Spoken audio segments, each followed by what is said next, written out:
자, 다방면에서 활동하고 계시는 울산 출신들의 아티스트 분들을 모시고 또 어디서도 들을 수 없었던 재미있고 아주 멋진 이야기들, 진솔한 이야기를 함께 나누고 있는데요. 울산 아트 스토리 이제 거의 오늘이 이제 마지막 편이 됐습니다만은 어떠셨어요? 이렇게 쭉 해보시니까.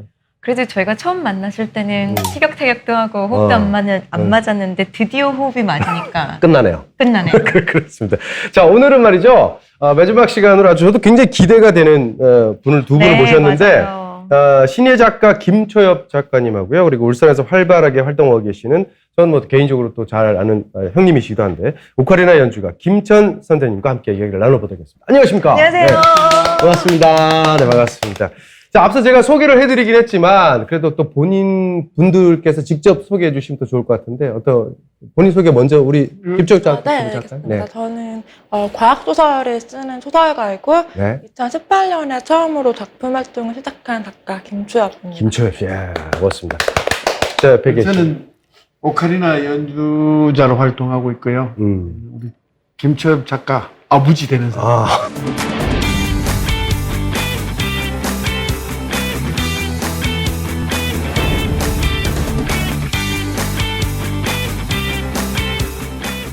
이렇게 매력이 넘치는 두 분을 모시게 되어서 정말 너무 영광이고 또 부녀 두 분이시기 그렇죠. 때문에 더욱더 네. 뜻깊은 그런 시간이 될 것 같아요. 네, 고맙습니다.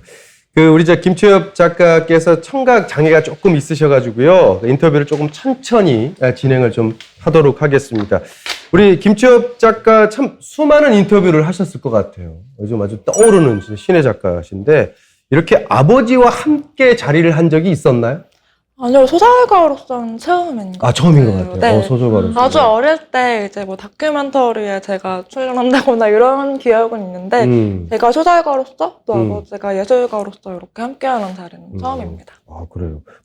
아버님은 어떠세요? 이렇게 같이 출연해 보시면. 기억을 할지 몰라도 그 다큐를 찍는다든지 방송할 때 이게 조연으로 많이 출연했습니다. 근데 오늘은 주인공으로 출연하고 제가 오늘 조연입니다. 아, 그러면 원래 다큐는 아버님이 주연이셨고 우리 따님이 이게 까메오처럼 형식으로. 그렇죠. 근데 이제 오늘은 반대. 네, 오늘 조연으로.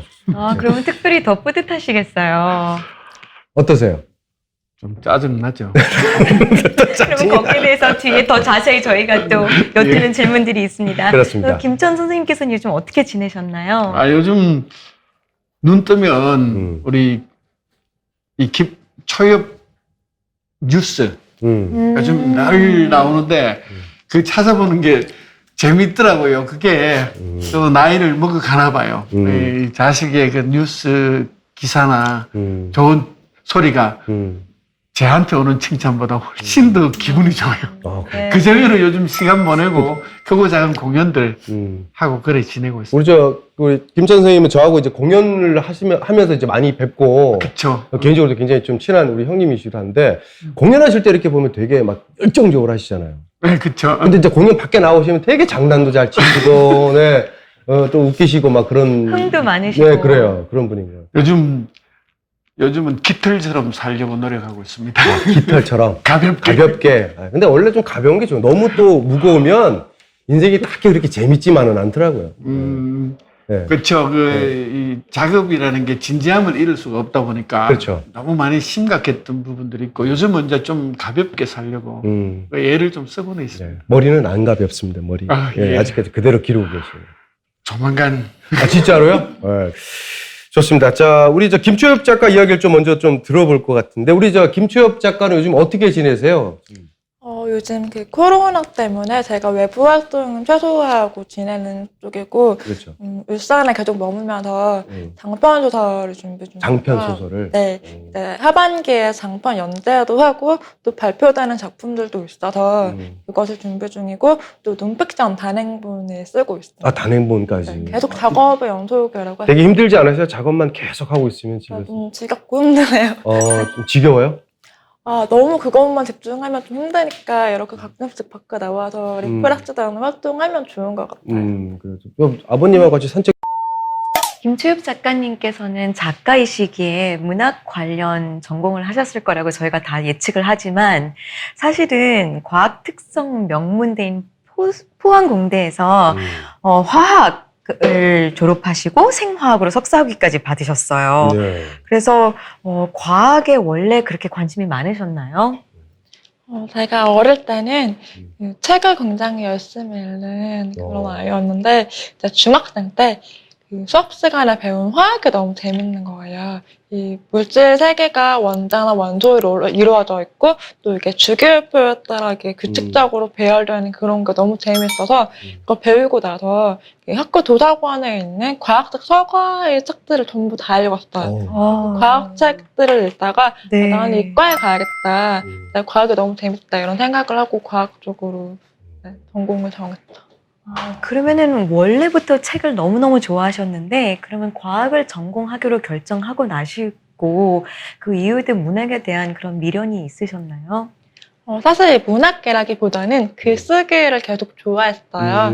그래서 제가 대학에 진학한 이후에도 교집 편집 일을 하기도 하고 과학에 대한 컬럼을 계속 쓰면서 앞으로 과학에 대한 글을 계속 쓸 수 있으면 좋겠다. 그 정도로 생각을 하고 있었는데 사실 지금처럼 이렇게 소설을 쓰게 된 건 예정에 없던 일이었어요. 그러면은 이제 김치엽 작가님의 어린 시절이 굉장히 궁금한데요. 소녀 김초엽은 어떤 아이였나요? 사실 그냥 평범했던 것 같아요. 이게 막 눈에 띄거나 이러진 않고 친구들이랑 잘 지냈는데 혼자서 하는 그런 취미를 좋아했죠. 뭐 책을 읽거나 음악을 듣거나 아니면 미국 드라마 엄청 많이 보고 게임도 좋아했어요. 다 혼자 좋아했죠. 저는 과학의 과자만 들어도 솔직히 지금 막 머리에서 막 아프고 막 그러는데 이게 보니까 말이죠. 제가 봤더니 유전자 탐침을 이용한 바이오 센서를 만들었다고. 이게 유전자 탐침을 위한 바이오 센서, 이게 뭔 내용인가요? 이게 이제 좀 이해가 잘 안 돼가지고 한번 좀 부탁드릴게요. 네, 사실 저도 벌써 2년 전 일이어서 본인이 쓰고도 기억이 잘 안 나는. 약간 이렇게 사라지고 있는데 그 유전자 탐침을 이용한 바이오 센서라는 게 우리가 질병에 걸리면 몸 안에 체액에 평소에는 발견되지 않던 좀 특이한 단백질들이 발견이 되거든요. 이런 것들을 검출을 해요.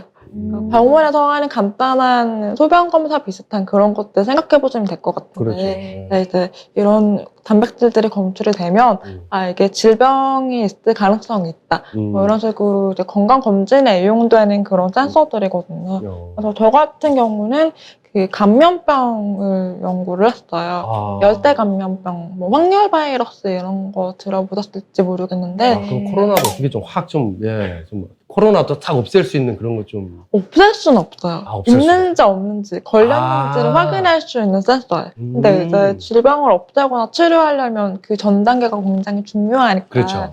진단에 관련된 그런 일이라고 보시면 될 것 같아요. 그럼 굉장히 인류에 직접적으로 기여를 하는 그런 촉망받는 과학자가 될 수 있었는데 이제 정말 촉망을 받는 작가가 되셨으니까 어떻게 보면 진짜 어마어마한 커리어 체인지예요. 제가 촉망받는 연구자가 될 수 없을 것 같다는 생각이 들어요. 촉망받는 연구자가 되지 못할 것 같아서. 평범한 연구자는 될 수 있겠지만 이제 연구를 바탕으로 뭔가 과학에 대한 글을 쓰면 재밌지 않을까 이런 정도의 생각만 하고 있었는데 제가 석사를 졸업할 때쯤에 마침 그 타이밍에 이 과학소설 공모전에 당선이 된 거예요. 그래서 그때 조금 고민이 있었죠. 당장 취업을 할 것인지 아니면 당분간은 글만 한번 써볼 것인지 이렇게 고민을 하다가 한 1년 정도만 글을 써보기로 했어요. 그래서 이제 들어오는 칼럼 원고, 서평 원고 이런 거 들어오는 대로 다 받고 다른 시간에는 이제 소설을 쓰고 이런 식으로 1년 정도 지속하다 보니까 또 그게 계속 이어지더라고요. 그래서 지금까지 오게 됐다. 소위 말하면 그게 이제 대박을 친 거네요. 대박을 아닌가요? 근데 그 공모전이 되게 좀 독특합니다. 국내 유일의 SF 작가 신인상인 한국과학문학상인데 2017년이었어요. 김초엽 작가가 굉장히 화제였다고. 이게 저희들이 좀 어떤 내용인지 좀 궁금하거든요. 그걸 좀 설명을 좀 드릴게요. 그때 뉴스가 좀 많이 공유가 됐어요. 왜냐하면 제가 그 중복 공모를 할 수 있었거든요. 여러 작품을 낼 수 있었어요. 그래서 한 2편을 써서 냈는데 저는 둘 다 당선자라고는 전혀 생각을 못하고 둘 중에 하나 정도는 가작을 받지 않을까 이 가작. 정도 기대를 하고 있었는데 당선 발표 날에 저한테 정말 이례적이라고 2편 다 당선이 됐다고 이렇게 연락을 주신 거예요. 네. 그리고 기사도 되게 네. 엄청 강조해서 나갔어요. 작가 한 명이 가작과 대상을 둘 다 당선됐다 이런 식으로. 그때 조금 화제가 됐던 것 같아요. 그러면은 그때 원래 보통 이제 한 명이 한 작품을 내는 게 거의 일반적이라면 두 작품을 냈는데 하나는 대상을 받고 하나는 또 입상을 하고 이게 되게 이슈가 됐다는 얘기잖아요. 야, 근데 그 심사위원들이 그런 얘기했대요. 굉장히 아름다운 소설이다. 이런 평을 들었다고 하는데 과학 소설이 아름답다. 이게 상상이 좀 되세요? 어떠세요? 이종훈 교수님 어떻게 생각하세요? 보편적으로는 저희가 생각할 때 이제 SF는 조금 너무 미래지향적이라든가 좀 잔인한 면도 있고 뭐 그치. 세상이 멸망하고 그 뒤에 우리가 어떻게 살아남을까 이런 좀 편견이 있죠. 어떤가요, 작가님? 사실 그 SF에도 굉장히 다양한 이야기들이 있는데 아무래도 이제 한국에 소개된 작품들이나 이제 대중분들이 받아들이시는 그런 이미지가 좀 차갑고 딱딱하다 이런 이미지가 있는 것 같아요. 그렇죠. 근데 저 같은 경우는 SF 중에서도 좀 감성적인 마음 움직이는 이런 작품들이 많이 읽고 자랐고 또 제가 쓸 때도 뭔가 기술적인 면을 강조하는 것도 물론 좋아하지만 뭔가 전체적인 이 글을 읽었을 때 마음의 여운이 남는 감동할 수 있는 그런 작품을 쓰는 걸 좀 중요하게 생각하거든요. 아무래도 그러다 보니까 뭐 아름답다거나 이런 출세고가 나온 게 아닐까 생각합니다. 굉장히 아이러닉한 것 같아요. 오히려 화학의 그런 이렇게 질병 같은 거를 공부를 하셨으니까 그거를 좀 자랑하기 위해서라도 어떤 뭐 세균 이런 거에 대한 토픽으로 막 나는 화학에 대해서 너무 많이 알아 이렇게 쓸 것 같은데 오히려 그렇게 과학적인 테크니컬이 아닌 그런 인간의 아름다움을 쓰신다는 게 그러니까요. 정말 더 따뜻하게 느껴지는 것 같아요. 그런데 그 부분이요. 에피소드가 있는데 네. 우리 김채엽 작가 스스로가 기억할 수 있는지 모르겠는데 포항공대 면접을 볼 때 네. 교수님이 질문을 했대요. 네.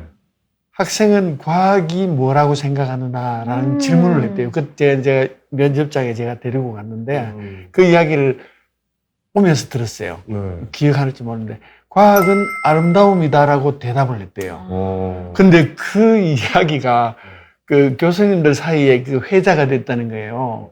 과학을 아름답다고 하는 이런 학생이 도대체 누구냐 하고 이 이야기가 있었다는 거예요. 그래서 나도 이건 너무 이제 저는 또 예술적 일을 하기 때문에 이 메시지가 너무 강한 거예요.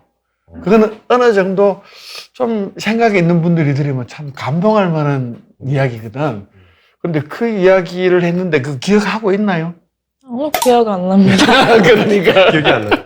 면접 멘트를 준비해 간 게 아닐까. 지금 생각하면 그게 지금 그 7년 전, 8년 전의 일인데, 이게 지금 이게 이런 결론으로 이어진 게 아닌가 하는 저는 생각을 하고 있죠. 과학이 아름답다라고 표현한다는 건 저는 사실 과학이 그렇죠. 아름답다고 생각해 본 적이 한 번도 없었는데. 그렇죠. 그런 얘기를 했다는 거잖아요. 근데 본인은 기억을 못 하고 있고. 저도 과학은 지금 그게 더 웃긴 것 같아요. 네. 아니 근데 그게 이제 굉장히 어떤 경지를 얘기해 주는 것 같아요. 그치. 왜냐면은 사실은 예술은 과학처럼 해야 되고 과학은 예술처럼 하는 게 어쨌든 마지막에 고를 텐데 네. 이제 저희 나이쯤 돼서 그거를 깨우치기 시작할 텐데 벌써 그 어린 나이에 그거를 얘기할 수 있다는 거는 굉장히 특별한 그런 것 같아요. 우리가 흔히 생각하는 과학 소설은 딱 그거잖아요. 예를 들어서 막 비행기가 날아다니고 UFO가 오고 막 미래 인류로 갔다 왔다 이런 건데 이게 어떤 내용의 소설이기에 아름답다라는 평을 들었는지 좀 그게 궁금하거든요. 그 소설의 어떤 대략적인 얘기를 좀 짧게 좀 부탁드리면 어떤 내용일까요? 그러니까 사람마다 사실 아름다움을 느끼는 포인트가 되게 다르잖아요. 그렇죠. 그래서 이게 뭐라고 딱 정의를 내릴 수는 없을 것 같은데 사실 저 같은 경우는 꼭 사람이 나오지 않아도 뭔가 이 우주의 아름다움, 이 굉장히 넓은 시공간의 이야기 이런 것만 봐도 경이롭다, 정말 놀랍다 이런 생각을 하는 편이에요. 근데 아무래도 좀 보편적인 정서는 좀 어떤 인간의 감정을 움직이고 또 타인을 이해하는 과정 이런 것들이 좀 아름답다고 느끼는 포인트가 아닐까 생각하거든요. 그게 이제 그 소설에 그대로 묻어나 있다는 얘기예요. 그런 소설 안에 그게 내용이 있다는 얘기겠죠. 네. 아. 사람들이 아름다운 포인트를 느낀다는 게 다 다르다는. 지금 배가 고파서 저는 짜장면이 되게 아름다웠다는 생각이 들어요. 저는 아까부터 배가 너무 볶음밥이 고파가지고, 너무 먹고 네. 싶어요. 아, 이거 과학도 해야 되고 짜장면도 해야 되고. 아, 과학보단 밥이 먼저. 좋습니다. 자, 우리 김채엽 작가에게 어떤 부분에서 인식의 한계가 있다라는 생각을 좀 할 수 있을 것 같아요. 어떤 부분에서 인식의 한계, 그러니까 사람이 느끼는 감정, 뭐 이런 것들 조금 좀 어렵지만 우리 김채엽 작가가 느끼는 우리 인간의 인식의 한계 뭐 있을까요? 좀 느낌을 좀 알고 싶거든요.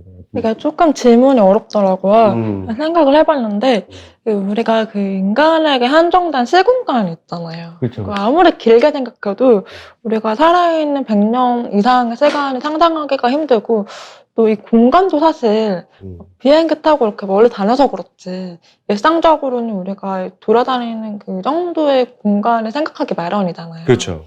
네, 과학조사를 통해서 훨씬 더 넓은 시공간을 생각하게 해주는 것 같아요. 수천, 수만 년, 그리고 이제 수백만 년에 이르는 어떤 지구의 시간, 그리고 우리 인간이 이 행성과 관계 맺는 방식, 그리고 우주의 공간은 엄청나게 넓잖아요. 그렇죠. 그런 넓은 시공간에서 바라봤을 때 우리가 얼마나 작은 존재인지 이런 것들을 생각하게 하는 그런 매력이 있고요. 또 한편으로는 인간이 아닌 존재들에 대해 생각하게 해주는 것 같아요. 예를 들어서 SFL 단골로 등장하는 게 로봇이랑 사이보그잖아요. 그렇죠. 네. 인공지능 이런 것들이 등장하잖아요. 그 인간과 다른 존재들과 우리가 어떻게 관계를 맺고 살아갈 것인가. 그럼 사실 이거는 꼭 로봇에만 한정된 이야기가 아니고 우리가 이 동물들을 대하는 태도와도 관련이 있잖아요. 이렇게 이 가상세계의 이야기가 우리 현실에서의 인식을 좀 확장하는 그런 계기가 되는 것 같아요. 가상 얘기가 현실로 될 수도 있어요. 그렇겠죠, 그죠? 네, 분명히 될 수 있는 거니까. 네. 그러니까 요즘 그 굉장히 이게 사회적인 이슈잖아요. 이제 로봇 AI가 너무 유행을 하면서 이제 로봇이 모든 어떤 노동력을 대체했을 때 그때 우리의 인간의 포지션은 어디로 갈 수 있을까? 그래서 김초엽 작가님의 그런 작품들을 읽으면은 어떤 아이디어가 생길 수도 있을 것 같네요. 그렇습니다. 네. 평소에 이제 아버님께서 이렇게 좀 많은 도움을 좀 주셔요. 어때요? 그 느낌에 대해서 어떤 작품에 대해서는 이렇게 도움을 주시진 않고 작품에 대해서는 어머니가 글을 쓰시는 분이기 때문에 어머니한테 엄청 도움을 많이 받아요. 어머님은 글을 쓰시고 아버님은 음악을 하시고. 네, 그쵸. 집이 대단하시네요. 그러면 과학은 어디서 나온 거예요? 지금 과학 싫어하신다고 아까부터 계속 이렇게 하셨는데. 돌연변이. 너무 뜬금없다. 진짜 돌연변. 그렇게. 아까 제가 인식의 한계에 대한 얘기 막 했잖아요. 아버지하고 인식의 한계가 좀 있어요, 없어요? 아버지하고. 아버지요? 좀 차이가 있어요? 아버지와의 한계는, 아니, 그러니까 그거 아버지가. 초엽 작가 얘기도 들어보고 아버님 얘기도 좀 들어봐야 될 것 같아요. 그래요? 저는 딱히 없는 것 같아요. 왜냐면 아버지가 그렇게 제가 뭐 쓰거나 하는 일에 터치를 안 하시거든요. 전혀? 약간 뭐 하면 지지를 해주시긴 하는데 딱히 이걸 하지 마라 이런 식으로 말씀하신 적이 한 번도 없으세요. 그래도 딱히 이렇게 충돌할 일이 전혀 없는 것 같아요. 오히려 그게 더 도움되는 거 아닐까요? 하지 말라는 얘기를 안 하신다는 것 자체가? 네, 그게 저는 굉장히 편해요. 약간 저는 방목형을 좋아하거든요. 방목형을 좋아해요. 아버님은 방목형을 일부러 키우신 거예요? 아버님 바쁘셔서 그러신 거예요? 그걸 아니, 무관심하고 내비뒀다는 이야기죠. 그래요? 근데 이제 집에 가족들이 많아요. 그러니까 자식이 넷 있는데 맞아요. 제 그 가족들에 대한 생각은 굉장히 자유분방해요. 그러니까 밥을 언제 먹든지 어떤 방식으로 살든지 서로 가족들끼리 방해하지 않으면 그냥 프리예요. 새벽에 오든 밤에 오든 어떻게 하든지 간에 그게 방해만 되지 않는다면 특히 바깥에 나가서 사회적으로 문제를 일으키지 않는 책임이 있다면 집안에서는 무한의 자유를 그러니까 집이라는 게 쉼과 휴식의 공간, 충전 그리고 하고 싶은 걸 해야지 간섭하거나 제재하거나 하는 것들을 싹 없애버렸죠. 네. 그래서 그런 부분들이 아까 우리 선민 씨 지적했다시피 너무 바빠서 무관심했던 것도 있지만 될 수 있으면 믿었죠. 기본적으로 이렇게 자유를 주는 네, 예. 자식들 믿었죠. 그 집에 들어갈 때 되게 편하시겠어요, 자유를. 그러나 저- 이제 네. 늘 불편해요. 사실은 뭐 부족한 게 없는지, 아. 가장으로서 불편한 게 없는지, 또는 제대로 가고 있는지를 보이지 않게 뒤에서 감시는 하고 있어야죠. 아버님 얘기도 좀 들어봐야 될 것 같아서 그 아버님 저 보니까 김치엽 작가가요 이렇게 작가가 될 거라는 생각은 하셨어요? 아니면 아버님의 계획이 있으신 건가? 아니면 뭐 그 요즘에 영화 기생충에 보면 대사 그런 느낌 있잖아요. 너는 다 계획이 있었구나. 아버님은 다 계획이 있으셨는지 그게 좀 궁금하거든요. 이제 기대라 그럴까요? 숨겨진 기대가 있었죠. 어릴 때부터 이렇게 관찰을 하면서 문학 뭐 상을 많이 받아왔어요. 상도 많이 받아오고 일을 하는 방식이라든지 또는 그런 것들을 살피다 보니까 자기 집중력 강하고 이제 어디로 갈지는 이제 몰랐었죠. 근데 결국은 작가가 될 거라는 생각은 숨기고 혼자 알고는 있었어요. 몇 살, 그러니까 왜냐면 작가님께서 몇 살일 때요? 초등학교 때 썼던 시를 내가 가지고 있어요. 아. 그때부터 이때 이 친구는 그러니까 문학에 대한 재능이 출중하다는 걸 내가 그때부터 느끼고는 있었어요. 근데 이제 뭐 선택은 자기 인생에 대한 선택을 자기가 해야 되니까. 근데 오히려 가두지 않았던 게 훨씬 네. 더 큰 그 성과가 나지 않았을까 이렇게 저는 기대하고 있습니다. 제가 그 조사를 좀 해봤어요. 해보니까 공식적으로 판매량이 확인된 소설 중에 세계에서 가장 많이 팔린 소설이 바로 해리포터거든요. 네. 해리포터가. 근데 그 소설을 우리가 김초엽 작가가 굉장히 좋아하셨다고 얘기를 하시더라고요. 근데 김초엽 작가 보니까 18세 18번 인쇄를 지금 20대 20세까지 했어요. 20세에 그럼 15만 부. 네, 그쵸. 책이 15만 부는 아닐 것 같은데 13만 부 정도? 그냥 대충 15만 부 합시다. 그냥 15만 부 하고. 돌림. 네, 그냥 뭐 2만 부 다 팔리겠죠. 내가 팔린다고 보고요. 굉장히 스테디셀러예요. 그러니까 베스트셀러보다 오히려 스테디셀러가 더 좋은 거죠. 맞다고 얘기를 하는데 일본 내에서도 베스트셀러 1위를 기록한 한국 소설 선인세 3배 수준이라고. 돈을 엄청 많이 인세가 3배. 야, 굉장히 좀 이런 이 판매량만 봐도 이렇게 뜨거운 반향 어떤 이유라고 우리 김초엽 작가는 생각을 하세요? 왜 사람들이 이렇게 열광을 할까? 저도 그렇게 궁금한데요. 작가가 생각을 해보니까 네. 과학소설이라는 장르 자체가 가지는 재미가 있거든요. 사실은 이 미지의 세계를 탐험하는 그런 재미가 사실 이 한국 사람들이 이미 SF를 많이 좋아한다고 생각을 해봤어요. 왜냐하면 영화관에 가면 맞아. 그 우주 나오는 영화 네. 이런 거 되게 많이 보러 가시잖아요. 그렇죠. 그래서 항상 좋아하신다는 그런 생각이 있었는데 이제 아무래도 소설은 좀 진입장벽이 있어요. 막 어려운 용어가 많이 나오고 그러다 보니까 진입장벽이 있는데 제가 좀 글을 쉽게 쓰려고 노력하는 편이에요. 좀 잘 읽히게. 아무래도 소설을 쓰기 전에 과학에 대한 논픽션이 먼저 쓰기 시작해서 아마 그게 조금 영향이 받은 게 아닐까 싶은데 좀 쉽고 재밌게 읽히는 걸 1순위로 두다 보니까 많은 원래 피가 일본이 됐어요. 되게 유명하잖아요. 네. 일본이 이렇게 그렇죠. 광산과학 이런 것들이 네. 이 정도면 뭐. 네. 그러면 영화관 얘기를 말씀을 하셨는데 그렇지. 이제 이렇게 뜨거운 반응에 게다가 요즘 이제 SF가 한창 인기잖아요. 그러면 이제 영화를 제작하자는 어떤 러브콜이 분명히 왔을 것 같은데 어떠셨어요? 그 영화랑 애니메이션 판권 제안을 받아서 제 원작 판권을 판매를 했어요. 판매했어요? 네, 근데 이제 보통 이런 영상화 작업인 원작자가 그렇게 많이 관여하지는 않고 이제 프로 하시는 분들이 이후의 일들은 전부 책임지고 하시기 때문에 내가 가다가 안 될 수도 있어요. 안 될 경우가 굉장히 많다 보니까 공개적으로 막 얘기를 하진 않는 편이고 그냥 그 중에 하나가 영상화가 되면 좋겠다 정도 일단은 지금 생각을 하고 있어요. 판권은 판매를 하신 거네요? 네, 그렇죠. 그 돈도 본인이 관리해요. 네, 그렇죠. 아니, 전 돈에 굉장히 관심이 돈에 관심이 많아가지고. 역시 많으시네. 그 현실에서 가장 아니, 중요한 그게 거를 아니라, 항상 찝어주셔서 이게, 좋아요. 나중에 저희 아들도 이럴까봐 좀 걱정이 돼서 좀 그렇게 말씀드리고 있습니다. 좋습니다. 우리 아버님의 계획대로 착착 진행이 되고 있습니다.